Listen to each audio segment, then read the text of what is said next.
Welcome. I think we've got everyone in now. I'm Elka Overton. Welcome to our first conversation on diversity. Can everyone hear me? You can type into chat, by the way, I think.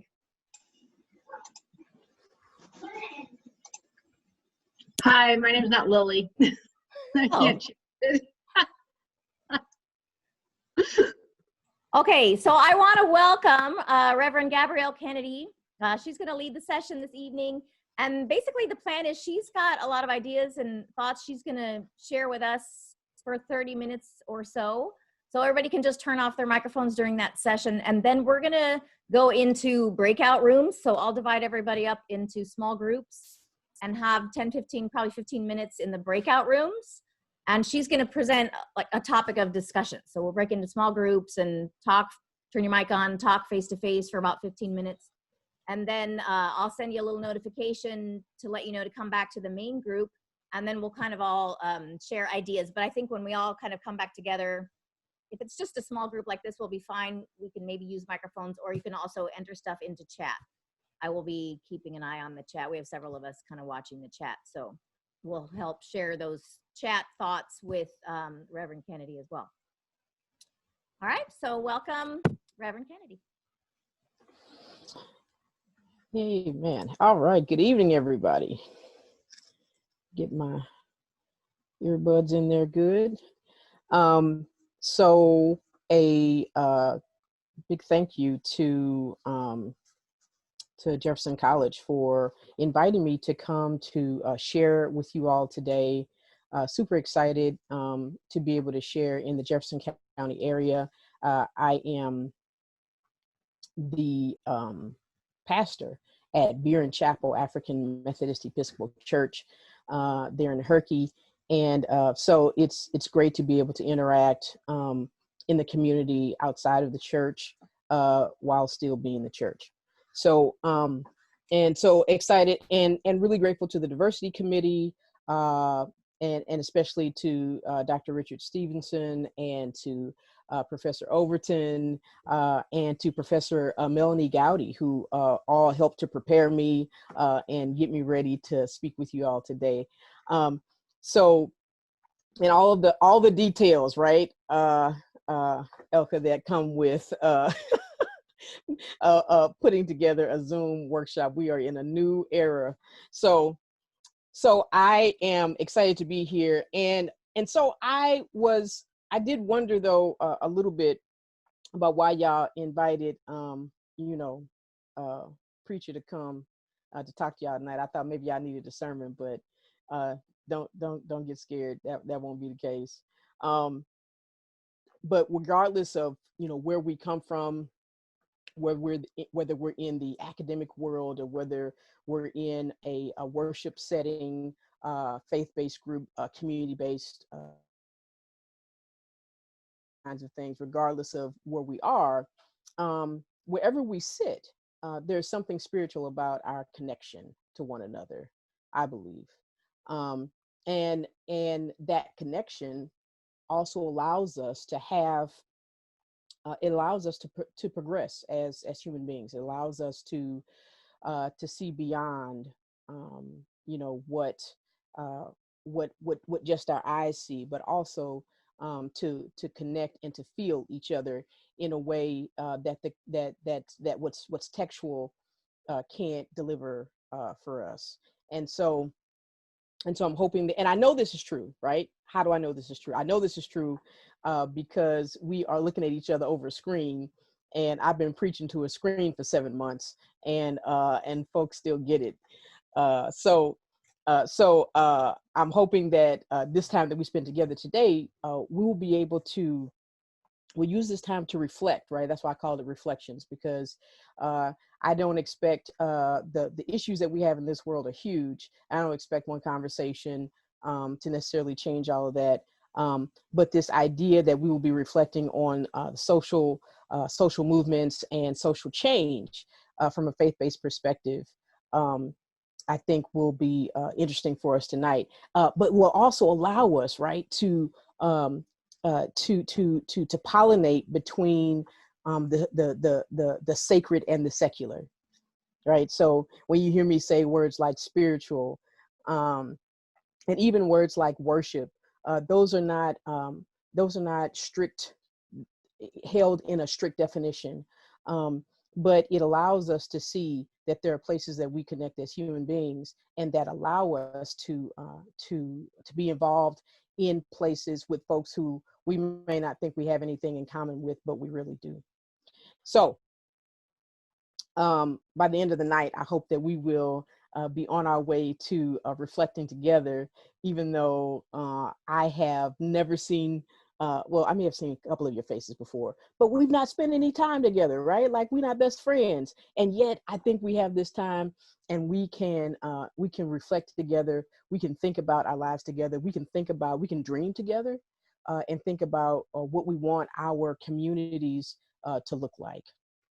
So so when I got the email and the phone call to come to share with you all, I was moved to look at who Jefferson College was, right? Like I said, I had some conversations. I also went to the website, and I was able to look at the vision for Jefferson College, and it says there that Jefferson College strives to inspire our community to explore, develop, and engage in innovative learning experiences in a supportive and inclusive environment. That was the vision there. And so I thought that was pretty cool. I said, oh, okay, that's cool. And there were a couple of words that jumped out at me when I looked at the vision. 2 words, in fact. Inspire and inclusive.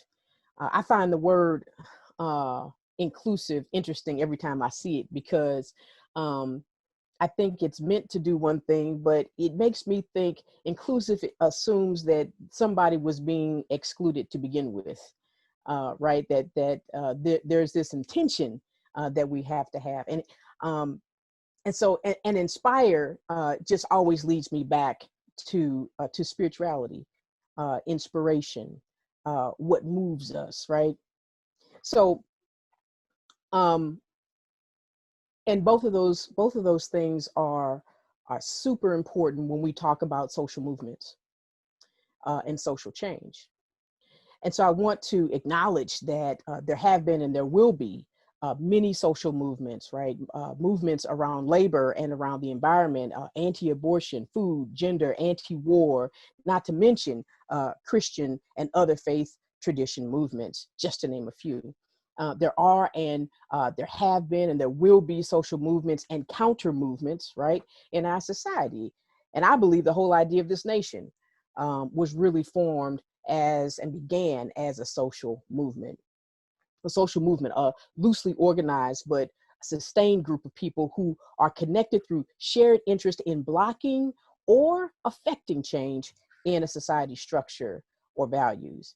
At the end of the day, though, social movements are always a collective of those who have a similar outlook on society. Groups who have common causes, even though they are not from a formal organization, can still be considered a social movement, right? And today, we'll begin our reflection in the social movement of racial equity. And I believe that I have some qualifications to do that. Not the only one, but certainly some qualifications to do that as an ordained minister of the first American founded religious denomination, the African Methodist Episcopal Church. The denomination was born out of a social movement through people that no one would have expected, right? A group that took their lack of power and their lack of privilege and lack of position as the enslaved and the formerly enslaved, and created a loosely organized movement in 1787 called the Free African Society, a benevolent organization that literally created structure for communities which had nothing but their bodies and willing spirits. One could take a group's lack of power and lack of privilege and lack of position as the enslaved and the formerly enslaved, and established a legal and organized movement called the African Methodist Episcopal Church that just also happened to be a denomination, a faith denomination. And they did that in 1816. And now that denomination has members in 39 countries, 5 continents, and nearly 7,000 congregations around the world. And I don't really share that with you to kind of just merely flex, right? But really to illustrate the power of a common cause, to illustrate what it means to rally around a common cause. So if you had a chance to, I also, in the advertisement, I think they put on there that I also direct a community-based organization called Faith and for the Sake of All.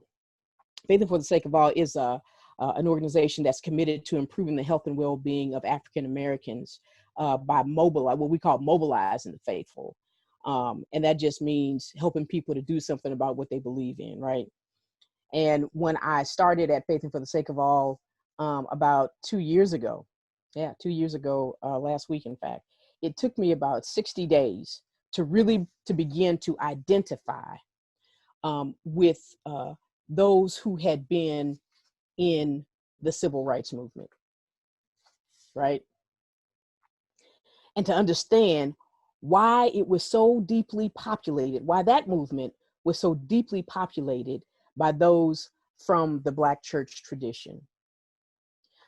Because so I figured out a few reasons why, and one of those was because the church, like I said, was an organized entity. It was legally organized, right? And it wasn't just the AME church. It was Black Baptist. It was a Pentecostal movement. All of that. So it was ready, right? And it was able to give way to the needs of the civil rights movement. It also and most importantly, what really struck me about that time after I started working for Faith and for the Sake of All, we committed to racial equity. It struck me that I really understood that you can't do this kind of work if you don't believe in something.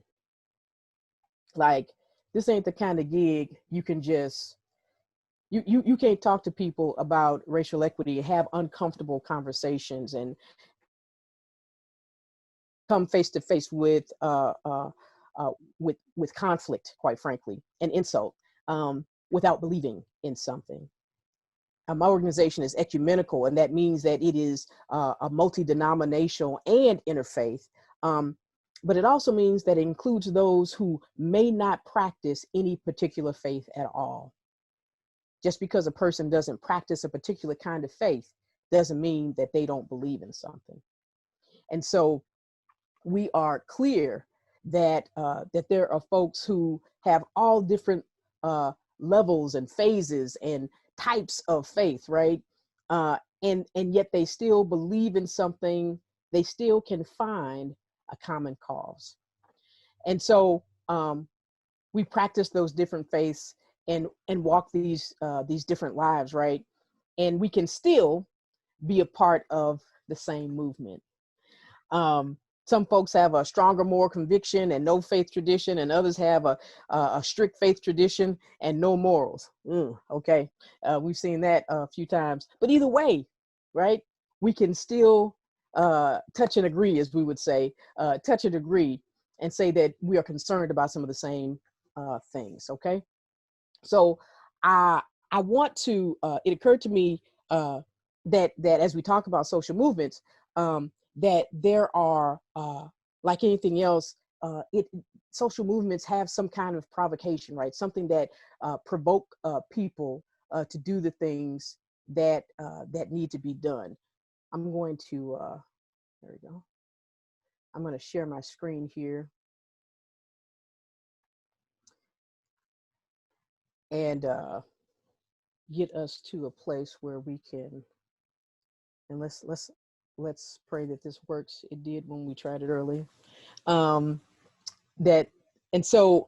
we have social movements that have a couple of things. Number one, they have provocation folks are provoked into social movements for various reasons, but social movements also have flaws.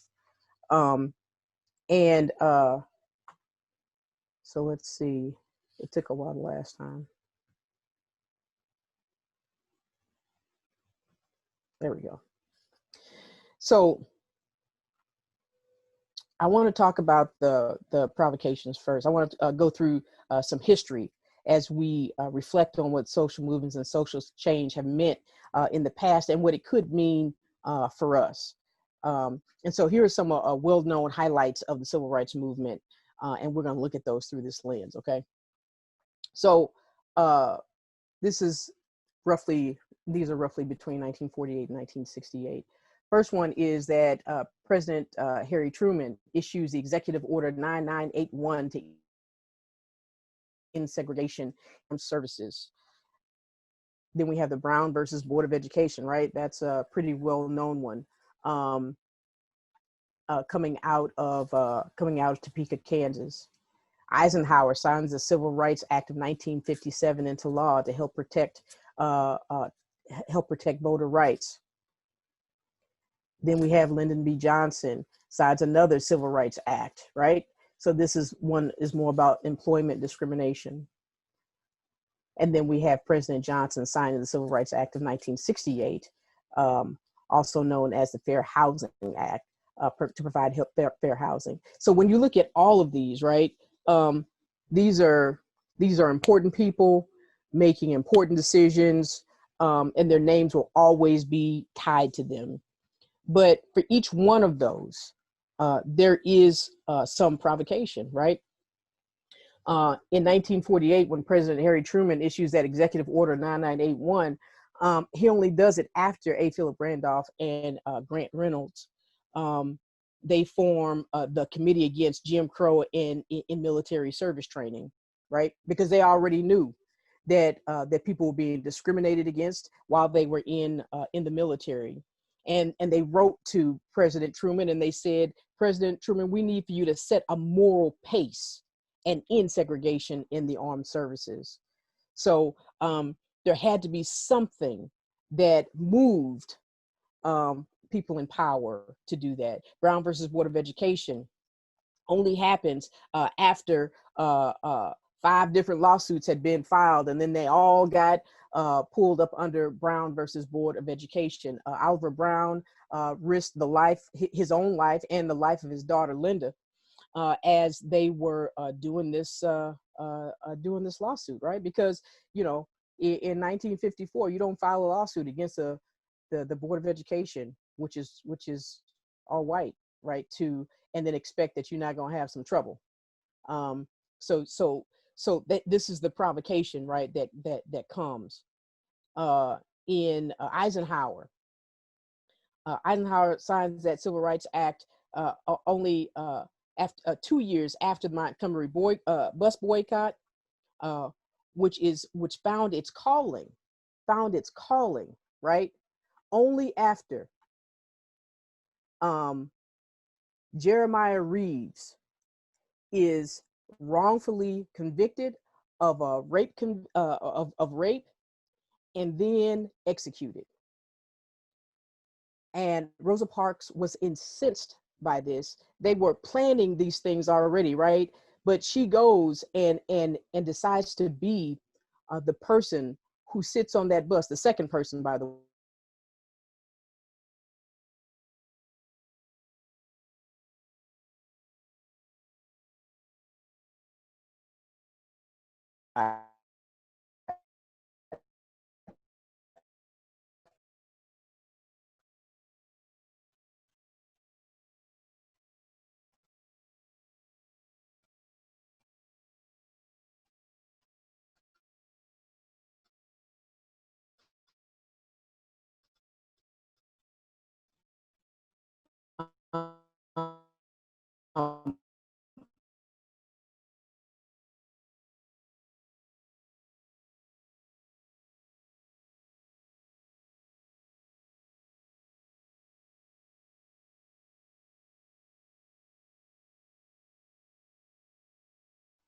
I'm back.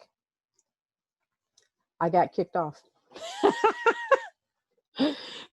So I will continue. So only after the assassination of Dr. Martin Luther King Jr., that's when President Johnson signs the Fair Housing Act. So you see, there are some things that happen in history, but there are some provocations, right?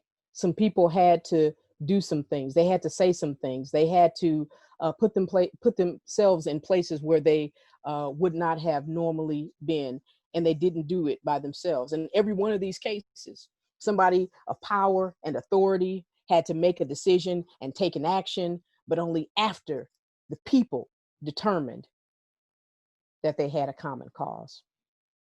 And not just the people who were marching, right? Let's be clear about this. The Civil Rights Act, the Civil Rights Movement is not successful because 13% of the population marches. In fact, it wasn't 13%. When we look back on the Civil Rights Movement, we believe that the Civil Rights Movement was all the Black people in America, and it wasn't. Most people consider Dr. Martin Luther King to be a troublemaker.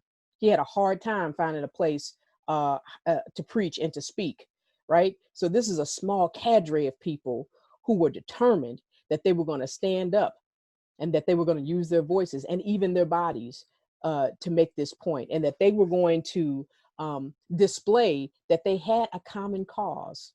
And so we're not just talking about the folks who were spit on and beaten and humiliated, but those who witnessed it and agreed that there were values and structures in society that had to change.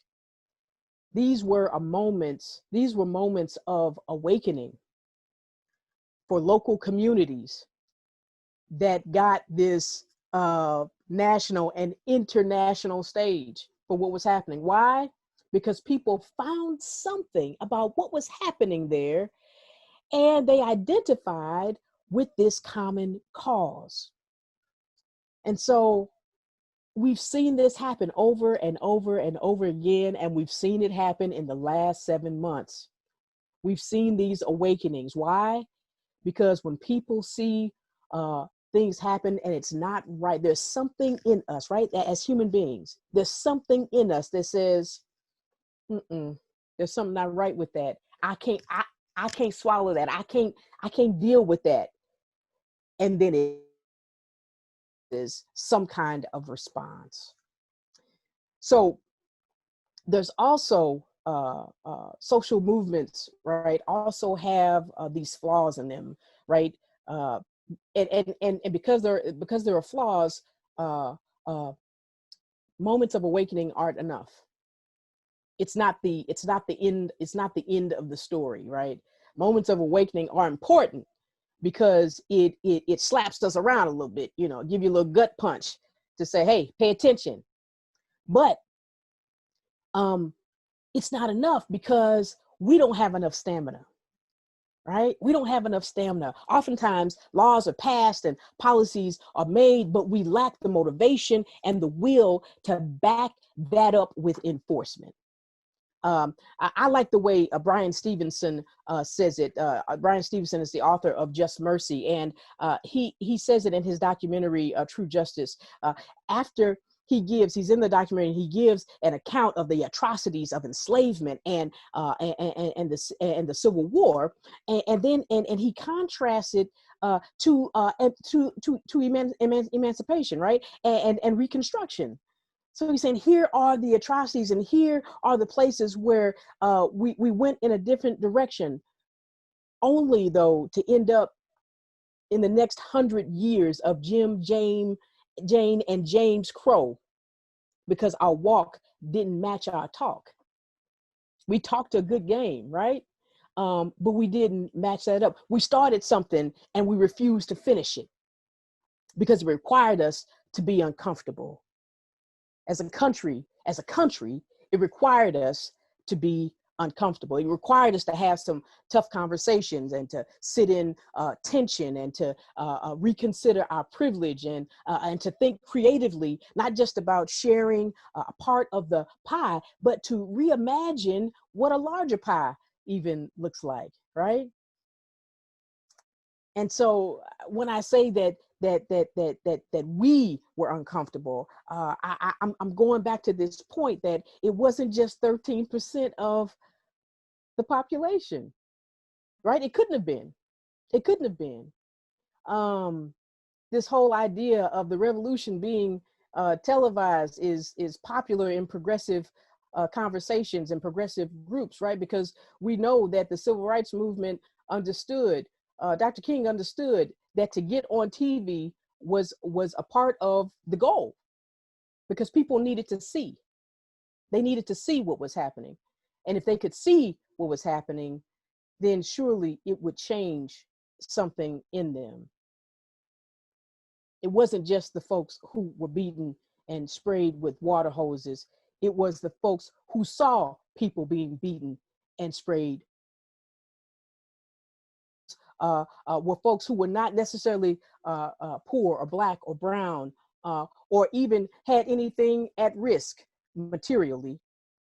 These were people, though, who were witnesses to what was happening and decided that they had a common cause. And that kind of common cause pushes people to say something, right? It pushes them to participate in the process. Witnesses, they decided that the people in power who they either voted for or gave consent for them to be in those positions to begin with needed to listen to them. They needed for their voices to be heard. And if you'll remember, if we go back to our timeline of the civil rights movement, we were compelled and provoked to do something different where our social structures and morals were concerned. But we kept returning to the same issues over and over and over again. It's what we're doing today. How many civil rights acts do we need?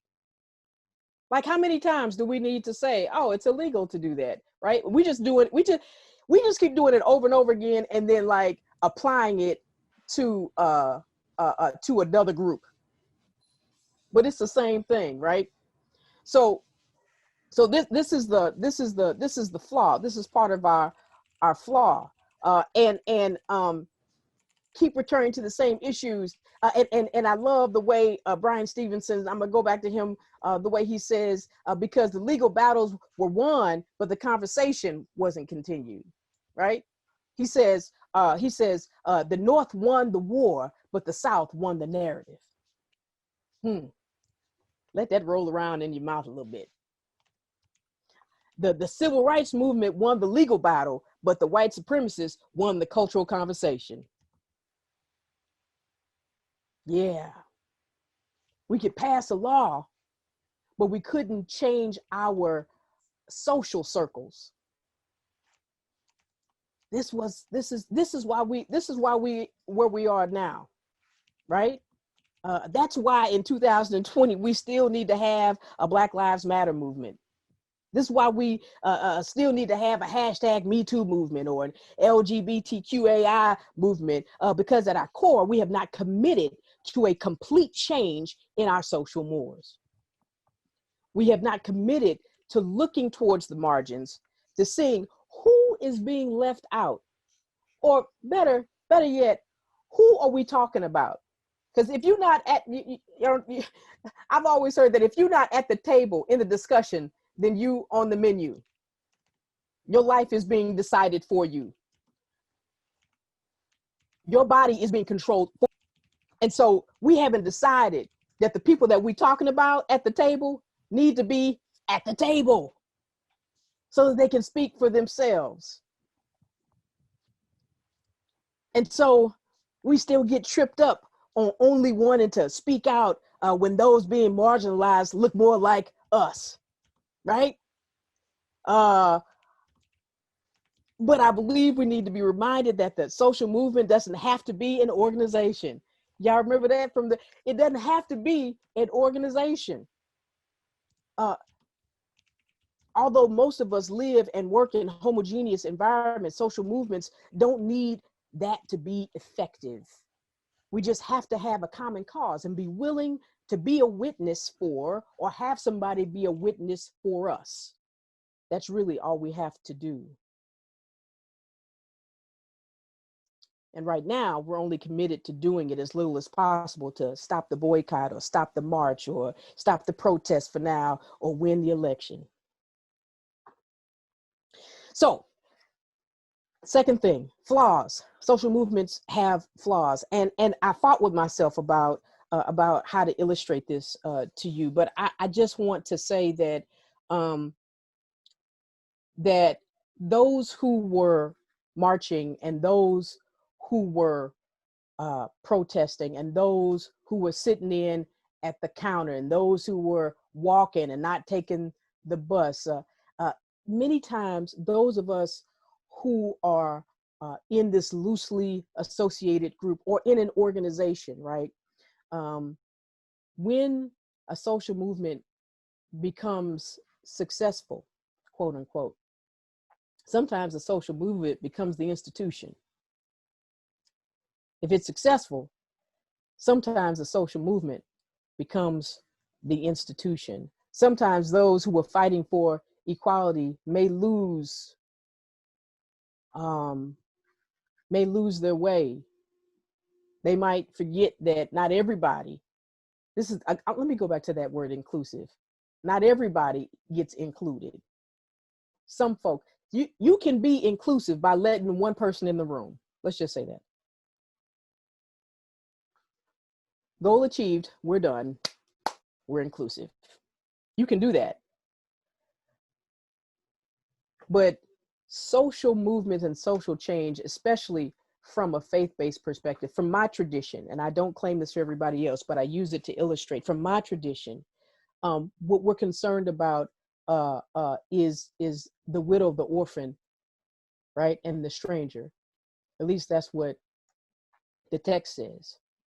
And those were included and named in that way. Why were they named? They were named because they were being left out. We create laws because there's something wrong, right? You don't start naming things specifically if there's nothing wrong because you don't have anything to name. But when you say this is an imperative that God gave, right, the Israelites, listen, I want you to look out for the orphan, the widow, and the stranger, because they were being left out. And you never know when you might be in that position. Many times we see ourselves as the one being left out, but many times we're the one leaving somebody out.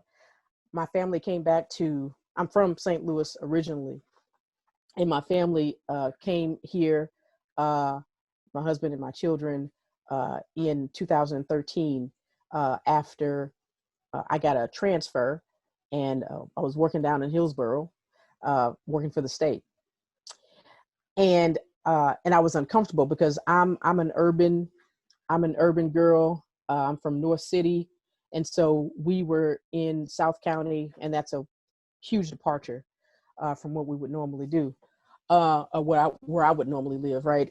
And so here we were there uncomfortable. I thought it was because I was living in the suburbs. I've never lived in the suburbs before. But then August 9th, 2014 happened, and I realized it was just racism, just good old racism. Being in the midst, in a place that St. Louis kind of has, is set on edge a little bit. It's a different place. I was just in Kansas City, not that far away, right? It's only 4 hours, right? Another riverfront town on the other side of the state. But it's different. It's different. And so I remember when this happened. This was an awakening moment for me. When Mike Brown was shot, my first thought was, well, what did he do to make the police officer shoot him? That's what I thought.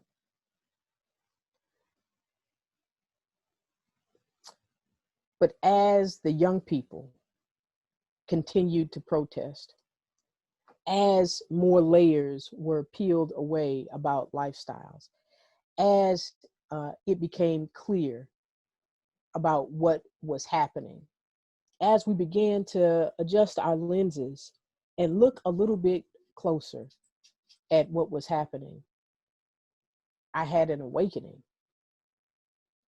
I had an awakening. And we had a prayer service that November. And I was not in the ministry. I was not ordained. None of that. I was just going to my church because my pastor called for a prayer service. So, and this was actually a Thanksgiving prayer service, right? So we're going to do that. And I ended up on the microphone lamenting, because we all were. We all were lamenting. We were lamenting that people were in pain. This communal pain was happening. I was lamenting because I had become the institution. I was lamenting because I had to look my own privilege in the face. Privilege requires us to sit sometimes in our tension, in the tension of in the midst of suffering. You have your privilege, but when you recognize what suffering is, and you have to sit in the midst of that, that's a difficult thing to do. And I was in my privilege, but I was sitting because I was aware of the suffering. And that caused me to lament. It caused me to weep. It caused me to be uncomfortable. And I couldn't turn away from it. That uncomfortableness is not a sign. I think I have to share sometimes that we are weak or undecided or wishy-washy. It's a sign that we're human. It's a sign that we're human. It's a sign that there's something that's happening that I'm witnessing, that I've awakened to, that does not sit right with my spirit. And I don't have to be in church to experience that, right? That is doing something to my spirit. And even though the disproportionate number of Black and brown bodies is not something that I did or that you did, even though it's not your fault, I want folks to hear that. I think a lot of people don't participate in these kinds of activities, right? Because they don't really want to hear what the Black people got to say about racism, because they don't want to be blamed.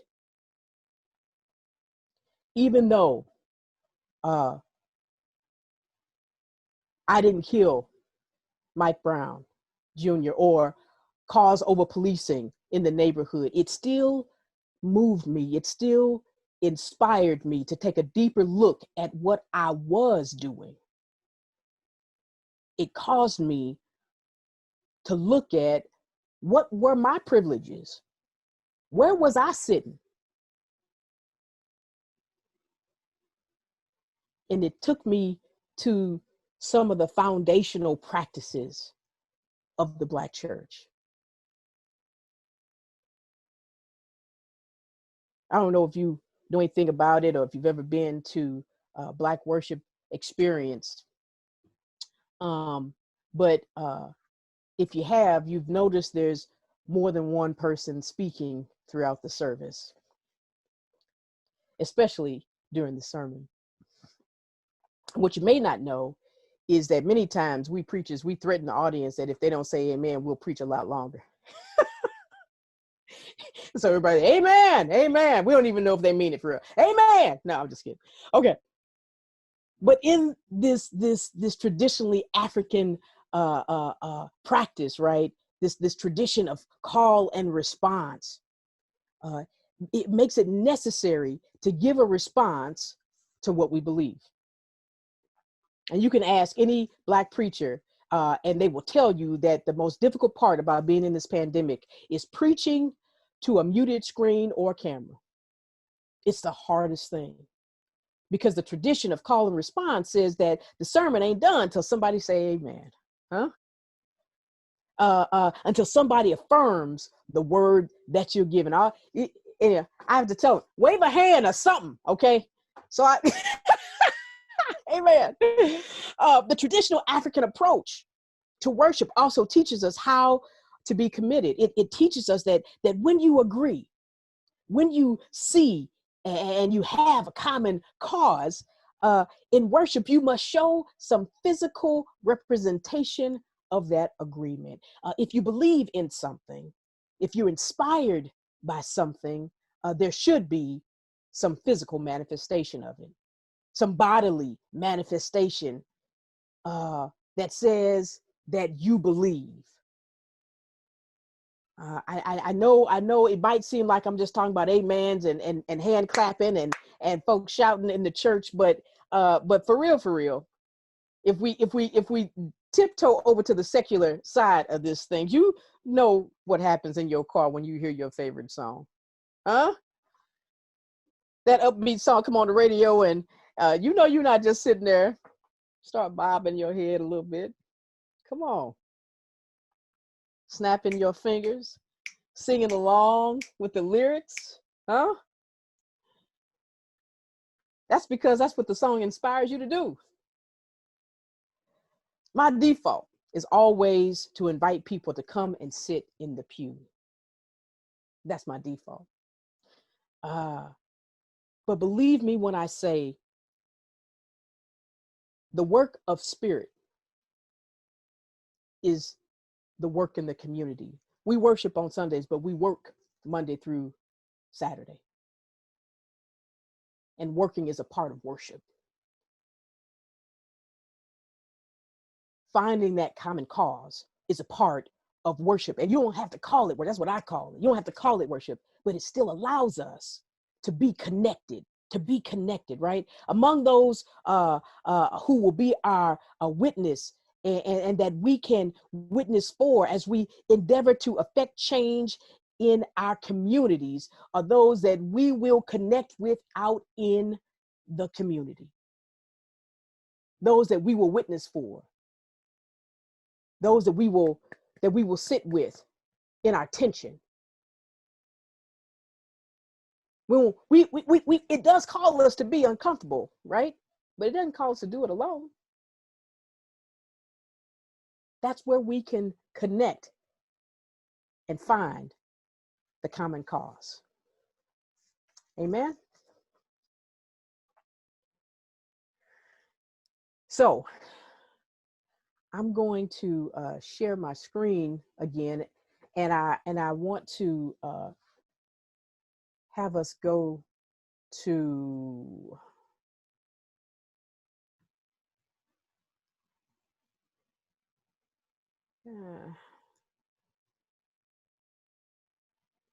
we're getting ready to do the breakouts. Let's see if I can get this to work, Elka. Real quick, I'll interject because we had bunch of people join late. So we're going to divide up into small groups and go into breakout rooms. I'll divide everybody into different rooms. Figure out how many people per room. And Gabrielle's going to give us a topic of conversation.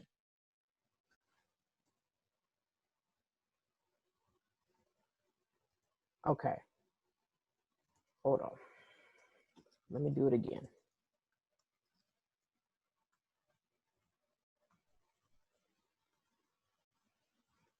Okay.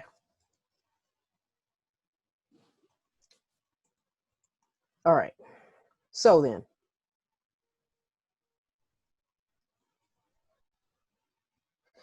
when we get to our rooms, what we want to do is we want to kind of focus on these questions. I want you to think about your own local communities. I want you to think about where you work, where you live, or go to school. I want you to think about your community at Jefferson College. And I want you to think about these questions. With whom do I stand on common ground? Who do I have a common cause with? We're not looking for the most obvious answer to those questions. I want you to dig a little bit deeper than the obvious question, the obvious answer. The next question is, what have I witnessed that caused a moment of awakening? And then finally, how have I been inspired to respond where I live, or where I work, or where I go to school? everybody in your group does not have to answer all these questions, but I want each group to spend some time on each one of those questions. Okay, I think we got everybody back in. Yep. So let me close. Well, first I want to say, Elka, we did say we were going to do this. So we first want to invite anybody to share anything from their group. Share your own stuff. Obviously, anybody what's in the group, I guess, stays in the group. But you can share your own comments and your own thoughts. I'm curious if anybody said something to their group that, or any other members of the group were surprised by anybody's experiences or stories.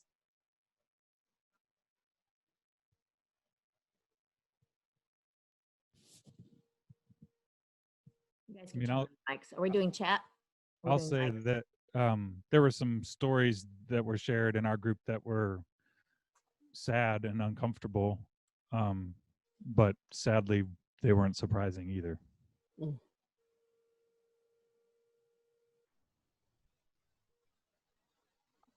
Michael, I wish you would share what you said about when you were down in Kentucky and how this is perceived as binary when in your opinion it's not.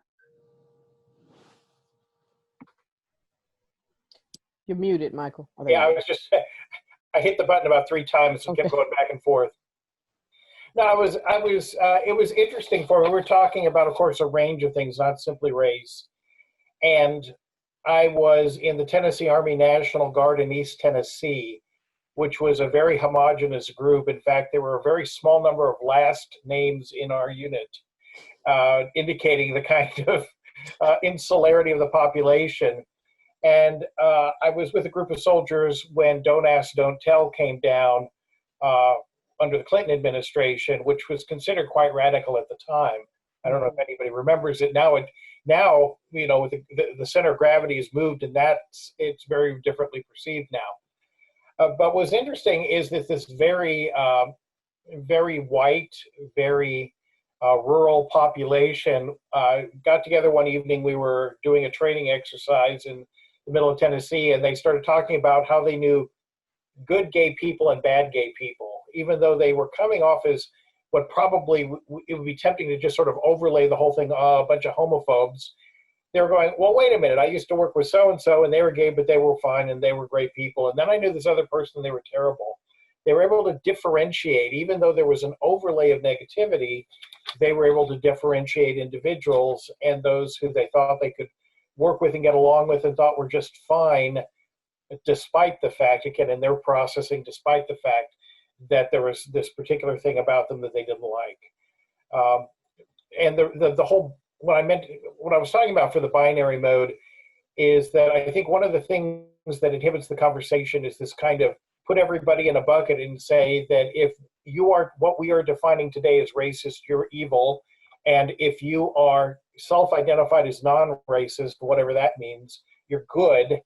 That really shuts down the ability to make any progress, because you've run an extreme and a very judgmental extreme that doesn't allow for the richness of experience or for the possibility of change.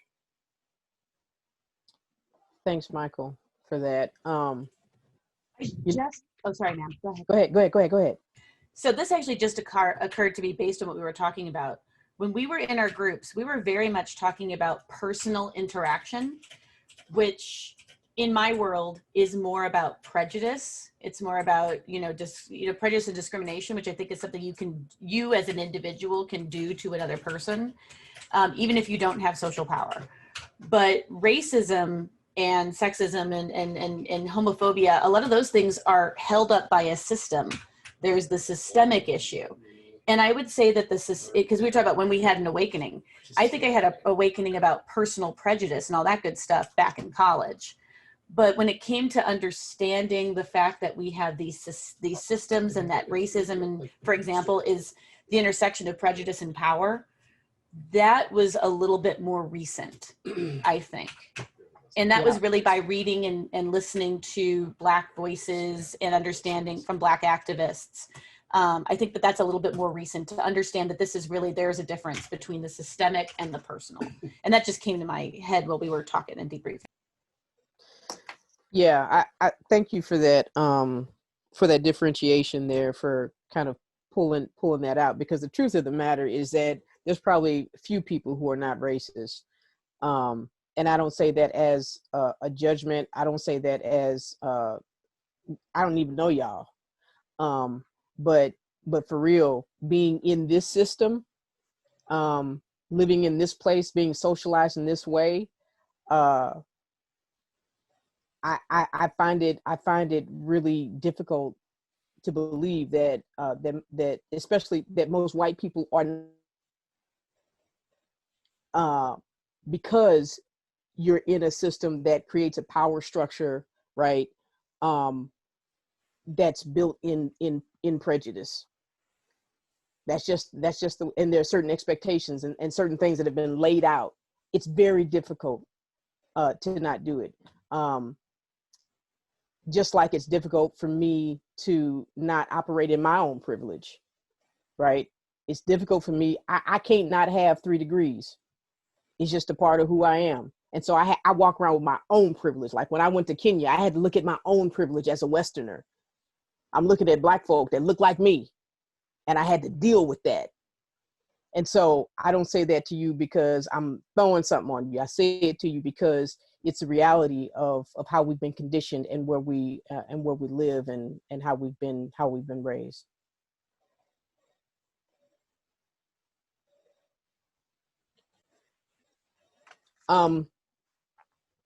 So I want to, anybody else? I don't want to rush through.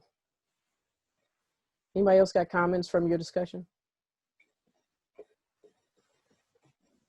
I think it's just good to have these kind of discussions in the small breakout rooms where we're in like a diversity of people and sharing real experiences and realizing we're all real people. We've all had issues and we've all been experienced some sort of ostracism or some sort of something. So we can identify and connect on that. And when we can connect on those issues, we have a starting point. Then we can work together to understand each other and move forward and help each other and fight against it for whatever reason that we're being oppressed or discriminated against. Yeah, I love that we got to a point in our conversation where we talked about the fact that sometimes that common cause that we're searching for, it's not what's most apparent to you, right? We started talking about the common causes that we had in our group.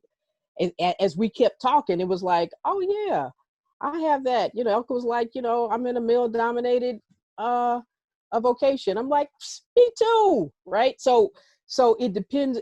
We can find some common causes, but the real question, I think that I always hold up the civil rights movement because ultimately, and one of the reasons why I believe Dr. King was assassinated is because when you begin to bring together people who don't look homogeneous, when folks of different faith, different race, different ethnicity, different class, all begin to come together and say, that's not right, then, oh, okay, now we got something.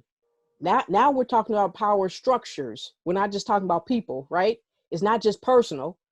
I'm not just talking about Elka. I'm not just talking about Tim.